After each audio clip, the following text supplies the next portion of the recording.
Olá, você que nos acompanha aqui pelo Notícias Agrícolas. Eu sou Letícia Guimarães e a nossa equipe está aqui no Instituto Agronômico de Campinas, o IAC, acompanhando o primeiro evento, o primeiro encontro para se discutir a questão da água no agronegócio brasileiro. E eu estou aqui com a Angélica Prella Pântano, que é pesquisadora científica na área de agrometeorologia. E a gente vai falar um pouquinho então sobre a importância da obtenção de dados e da análise, de observar esses dados para poder planejar a produção agrícola. Seja muito bem-vinda, Angélica. Obrigada. Angélica, a gente está falando aqui de uma época do ano que a gente está aqui a uma estação de entrar na estação do ano que tem é a mais seca do ano e é a que menos tem reserva hídrica, é o inverno. Como que a gente pode orientar o produtor rural nesse sentido? Como que o produtor pode se programar? Bom, a gente com o Agroclima SP, a gente faz o monitoramento das condições climáticas ao longo do ano. Então, a gente faz esse monitoramento e a gente tem visto que as chuvas esse ano foram, em muitos locais do estado de São Paulo, abaixo da média esperada. Com isso, a reserva de água também está aquém do ideal.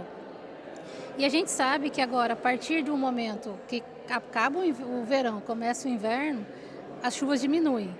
Então a gente tem uma condição ainda de temperatura elevada nesse começo de inverno, né, que a gente está agora de outono para o inverno, e menos água. Então com isso as condições hídricas do solo tendem a ficar indesejáveis, né, para o cultivo, principalmente culturas de raiz que ocupam uma parte mais superior, né, são culturas que a gente fala anuais ou culturas rápidas, como hortaliças, por exemplo.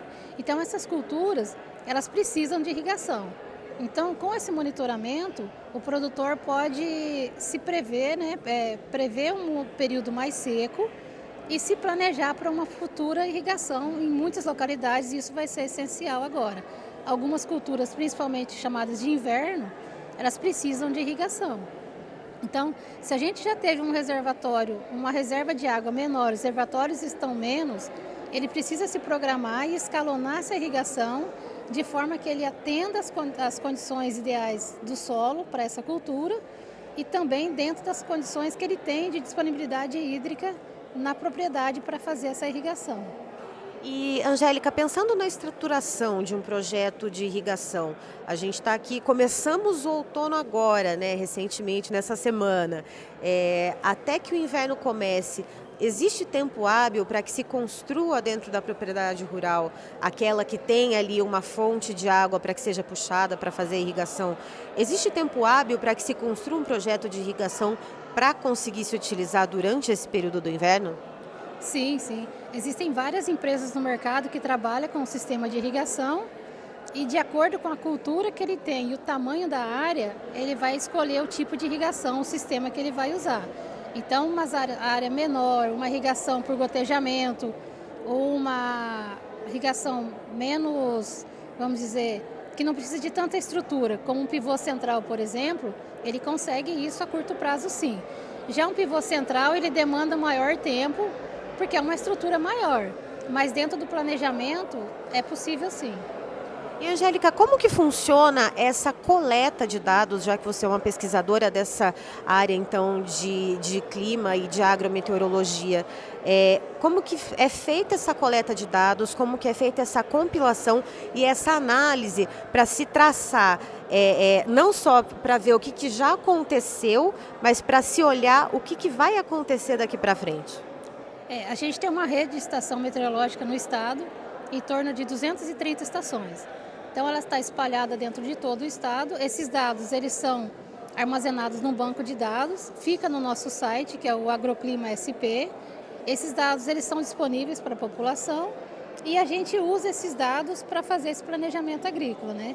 Então com esses dados, eles são dados diários, inclusive tem algumas até 20 em 20 minutos, a gente consegue ter acesso a esses dados. E aí o produtor ou o técnico responsável pela propriedade consegue, junto com esse monitoramento do passado, que a gente não faz previsão, a gente faz monitoramento das condições atuais, né, que estão acontecendo, e um planejamento para as atividades agrícolas. Então, influencia diretamente nas tomadas de decisões das atividades agrícolas da propriedade. E como é que o produtor pode ter acesso a esse tipo de dados? E são dados de fácil interpretação por parte do produtor? Porque a gente sabe que muitos sites que trazem dados de meteorologia, às vezes eles são difíceis de interpretar, às vezes parece que eles foram feitos para que outros meteorologistas colham esses dados. Mas nesse site, nesse sistema, o produtor ele consegue interpretar de maneira fácil, Angélica? A gente tem dois tipos de disponibilização dos dados. Realmente, um banco de dados só com números, tabelas, para um produtor no dia a dia pode parecer difícil de interpretar ou mesmo inacessível. Mas a gente tem também os gráficos lá e os mapas. Então, quando ele pega, por exemplo, um dado de umidade relativa do ar ou de chuva de uma determinada época do ano, uma semana, ele vai ter a visualização de um mapa. Então, no mapa é mais fácil de interpretar. E a gente também fica disponível aqui. A gente recebe muitos produtores que têm uma determinada produção, uma propriedade em uma determinada área do estado e a gente consegue conversar com ele. A gente pode mostrar para ele onde está, porque realmente o site tem muitas informações. Então vai demandar um pouco de um tempo dele para ele ver o que ele realmente quer. Porque realmente muitas informações é um banco de dados. Então, para o produtor pode ser mais difícil esse acesso. Mas no momento que ele começa a conhecer o site, ele consegue ir diretamente no dado, na fonte, do jeito que ele quer, do jeito que ele interpreta melhor. Então, isso é possível sim. E essa coleta de dados, o que vem do passado, ele influencia no que vai ser previsto no futuro? A previsão do tempo, né, que a gente fala, ela não liga muito ao passado, porque o que acontece é o planejamento agrícola.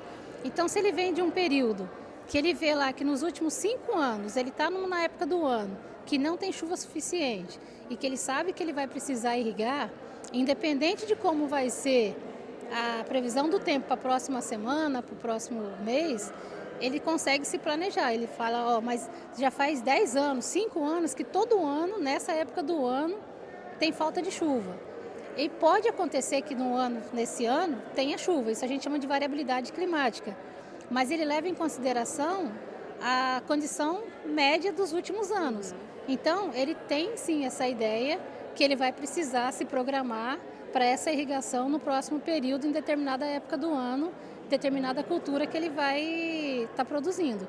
Alguns produtores fazem esse manejo com a irrigação ou mesmo trocando a cultura. Se ele não tem o sistema, ele não tem condição de instalar um sistema, ele pode trocar a cultura por uma cultura menos exigente nessa determinada época do ano. Angélica, qual que é o peso desses períodos de atipicidade climática ou de variabilidade? Qual é o peso que eles têm nesse tipo de análise, nesse tipo de compilado e nesse tipo de projeção? Porque a gente sabe que às vezes é um ponto fora da curva, não é algo que acontece com frequência, mas que foi ali que aconteceu pontualmente, que causou de repente um estresse hídrico e tirou ali uma reserva hídrica do solo. Então, como que isso é levado em consideração? Bom, a gente tem esse acesso aí, essa demanda em todas as áreas, não só na área agrícola. Principalmente a gente trabalha para a área agrícola, né? Então, quando a gente faz esse planejamento com o produtor, não só nós como pesquisadores, mas os próprios agrônomos, os próprios técnicos, eles conseguem projetar para frente isso. Então, ele sabe exatamente um período que ele tem muita chance de ter necessidade de chuva. A gente não pode falar 100% porque as condições atmosféricas mudam a todo momento. A gente tem entrada de frentes frias, de massa de ar, que favorece ou não a ocorrência de chuvas. Mas quando ele pega um período para trás que aconteceu, ele pode se basear nisso, já prevendo que 90% a 80% de chance de realmente acontecer novamente isso. Aí então estivemos com a Angélica Prella Pântano, que é pesquisadora científica de agrometeorologia aqui do IAC, então trazendo essas informações para a gente. Muito obrigada, Angélica. Obrigada, eu que agradeço.